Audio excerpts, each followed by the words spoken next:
Salutations. My name is Alan Davenborough. I've travelled the world. I've climbed Mount Everest. I've even danced with wolves. But I've never come across such a conflicting question as this. Is the potential of ICT integration being reached in the literacy classroom? When I was a young boy, things were different. I used to play outside with my schoolyard chums and took delight in playing two-up, and on the odd occasion I would write letters to communicate.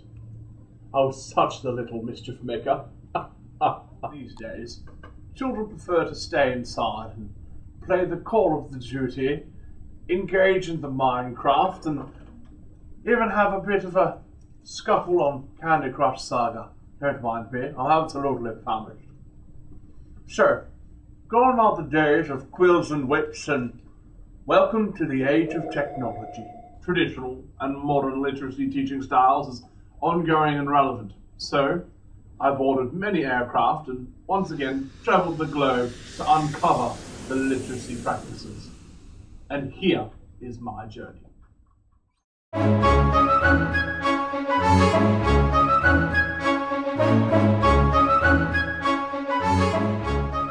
Mr. Kevin Kelly, or as I like to call him, Sir Kevin, from the Harvard Business Review, wrote me a letter when he heard about me filming this documentary, and he had this to say. I'm outraged by the fact that you include positive opinions regarding information technology in the literacy classroom. Though I thoroughly enjoyed your documentary on Dancing with Wolves, I implore you to reconsider your current stance on this matter. I have liaised with Australia's Federal Education Minister, Christopher Pyne, who shares my belief when he says, today's report card shows that for all the billions spent on laptops in school halls, there is still no evidence of a lift in outcomes for students. I'm a numbers man, and there is no concrete evidence to suggest that ICT is effective in the literacy classroom. Technology erodes human character, separates us from nature, which diminishes our natural selves. This is a technological zombie apocalypse. Bittner and Bittner state that teachers have a set classroom routine that has worked for them for years. Lindstrom et al. Suggests access to technology is highly unequal. Why embark further on allowing inequality in our classrooms? So I travelled to Sweden to a literacy classroom and spoke to Sylvia Squigoff, the literacy teacher at Skigavitsen Primary School. Education is a natural process. We use our hands, our feet, and our feelings to explore. Not need Apple of iPad or Windows 7. Our students embrace their feelings, milk the goat, and sing the songs. This routine has worked since the Vikings. Ancestors be praised. So what you're saying is that you don't enjoy technology in your classroom because it is unnatural? Yes.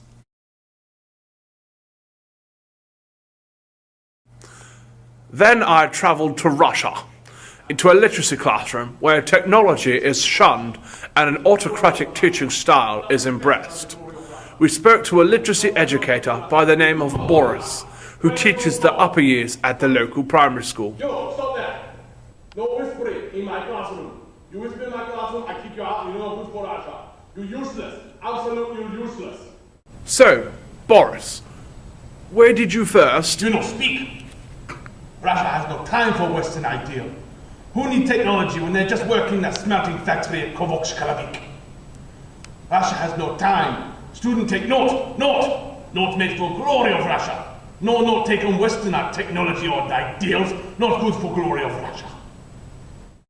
Then I ventured to the exotic country of Australia to talk to some parents, Jono and Kimmy, of primary-age children about ICT in the literacy classroom. They had a rather unique perspective. Who needs ICT for reading and writing when you got this as your backyard? Me boy Jimmy, he's just going to be working on the farm. We don't need any of this uppity ICT crap, do we, Jono? Not at all. No, we don't need those we're working on the farm. That's exactly right. Oi, Jimmy, cut it out or I'll thump you. Oi, what are you going to do? Here we are at Computer Anxiety Anonymous, where literacy teachers get together to discuss their fear of 21st century technology. If we get in a little closer, we might be able to see what they are discussing.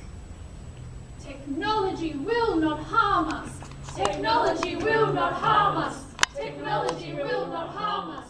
Treatment here involves the gradual introduction of new technologies to the patients, hoping that they may finally understand and enjoy and embrace these said technologies. Too much! I love my books! I can't stand the idea of changing my classroom. It will be anarchy. The students doing what they want. I must have control over how my students learn reading and writing. Otherwise, test results will drop dramatically. Over the course of this documentary, I've received scores and scores of letters showing a different point of view. Liu wrote to me saying how changes in literacy, as defined and taught, must be considered within today's context. Students learn from each other, with the teacher becoming a guide on the side rather than a sage on the stage. Anita Dye wrote, "The rapid expansion of growth of ICT has now brought unprecedented opportunities for achieving greater educational access and reach." And finally, even the New South Wales Department of Education and Training wrote that in order to maximise the teaching and learning potential of technology, students need to be taught how to be critical and informed users of technology, to locate, evaluate, and synthesize information, to interact safely and responsibly online, and to make informed choices when creating texts, considering how purpose, audience, context, and choice of medium influences text. Whilst on my journey in the exotic country of Australia, I received an email from Carrie Tedpar, sent from her iPad, who offered a very different concept of how ICT is the key to unlimited benefits that has not yet been fully realised. Oh, where do I start? The VCAA asks teachers and schools to take up a flexible and creative learning approach towards their curriculum implementation that uses technology creatively and productively. However, simultaneously, there exists a strict assessment framework that is based on traditional ways of teaching and learning literacy. Yes, the Australian government promises to unlock the full potential of digital technology in our schools, but it seems to contradict assessment and accountability schemes, making it risky for teachers to use ICT for literacy learning. It seems only safe to use it for rewarding students and practice-based learning literacy skills. We must be brave. We must extend beyond using already established dominant classroom literacy practices and facilitate an interactive, student-centred approach where they redefine and recreate using literacy skills. So where do we draw the line? I visited Japan and observed a literacy classroom who had replaced all items with ICT, and all communication was done through these tools.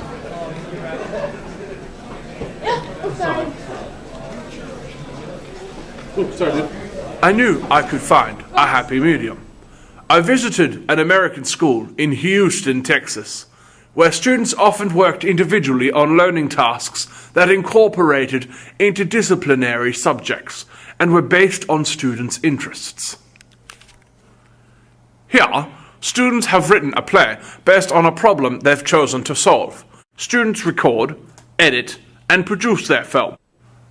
So what about new teachers entering the profession? Where do their duties lie, and how do they make sense of all these ideas and opinions? To find a recommendation, I went to the well-known Australian Deakin Research Laboratory, where scientists led by Ruben Pentudura have invented something rather new and spectacular. They've deemed it the SAM-R model.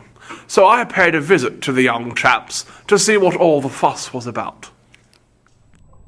The SAM-R model describes a continuum of the extent to which technology is integrated into the classroom.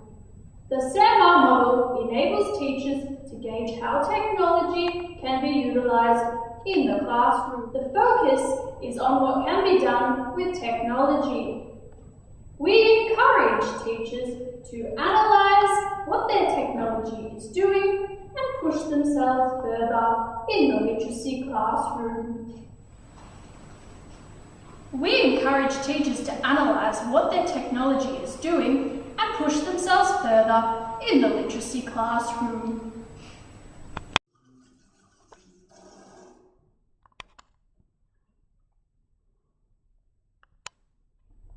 Technology integration can be considered on a continuum, moving from substitution to redefinition of classroom activity.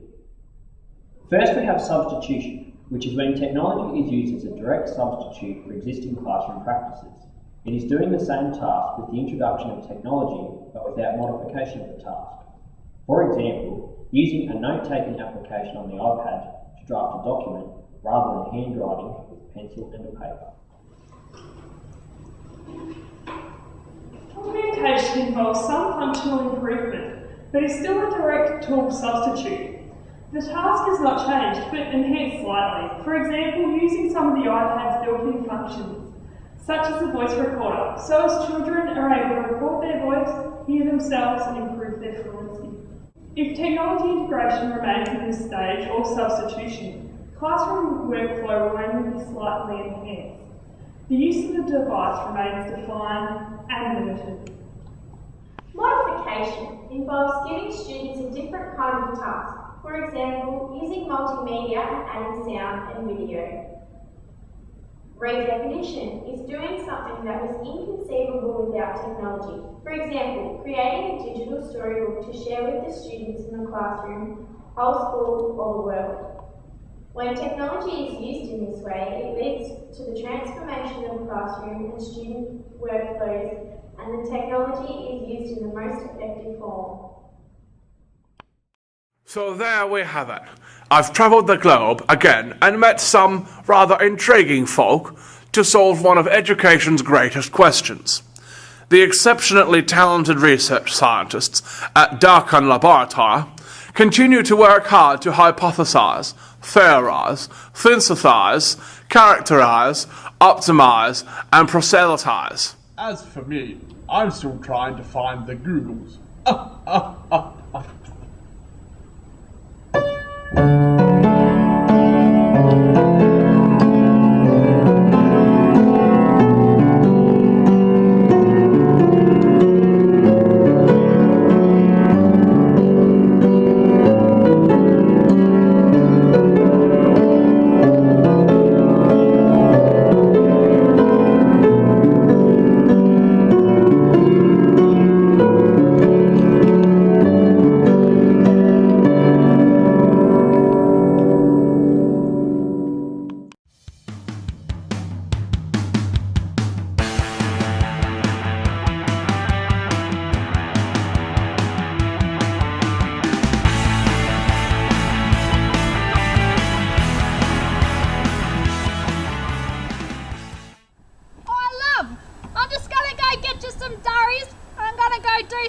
Some doughies, mate.